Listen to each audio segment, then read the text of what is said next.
Hello everyone, welcome to my channel. I'm Rico. In today's video, I want to talk about something really interesting in Japanese culture. Reading the room. 空気を読む. This means paying attention to the atmosphere, mood, and spoken cues before speaking or acting. It's super important in Japan, at work, with friends, or even in public spaces. Even I have to be careful. I'm Japanese though. And sometimes I still make mistakes. Don't worry, let's learn together. Reading the room is a skill that you learn over time. So, even Japanese people keep practicing. Don't worry about that. Okay, first, examples of reading the room. At work, in meetings, it's common not to interrupt a senior or directly correct someone. You pay attention to small cues like nodding, silence, and eye contact. Even a tiny gesture can tell you a lot about how people feel. Of course, it also depends on the company and its culture. Some workplaces are more relaxed, while others are very formal. So, learning the specific vibe of your office is part of reading the room too.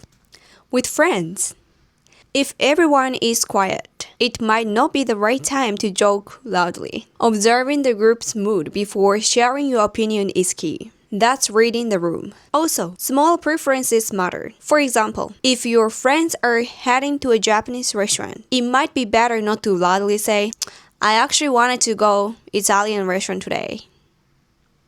Being aware of others' plans and feelings keep harmony in the group.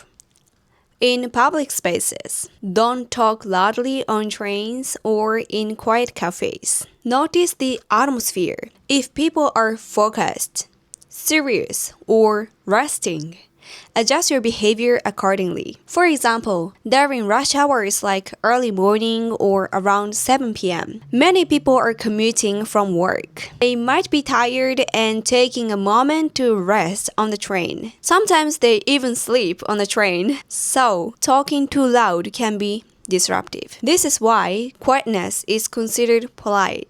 It's about respecting shared spaces and the people around you. 2. How Japanese people signal cues. It highly depends on the person, so don't take it too serious. You need to care about their personality as well and the character. But this time I'll just share the most common way Japanese people signal cues. Japanese people often communicate indirectly. Silence can mean agreement or disagreement, and discomfort. You have to judge by context. Be focused.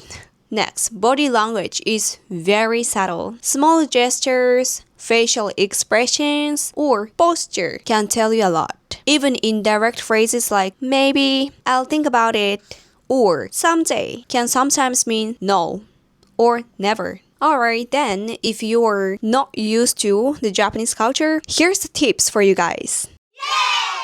First, observe before acting. Take a moment to watch people's reaction, body language, and tone. This gives you clues about how they're feeling. Second, match the mood. Adjust your own tone, volume, and gestures to fit the atmosphere. If everyone is calm and quiet, it's better to speak softly. If the group is energetic, you can be more lively. Third, when unsure, ask politely. As simple, "Is this okay?" or "Do you mind if I show respect without breaking harmony?" Even these small efforts go a long way. People notice when you are considerate of the group's atmosphere, and it can help you avoid misunderstandings. Over time, observing and adapting becomes easier, and you'll start to naturally read the room like a local. One interesting thing about reading the room is that it really depends on the person you are talking to. Except for business situations, sometimes people actually prefer speaking more directly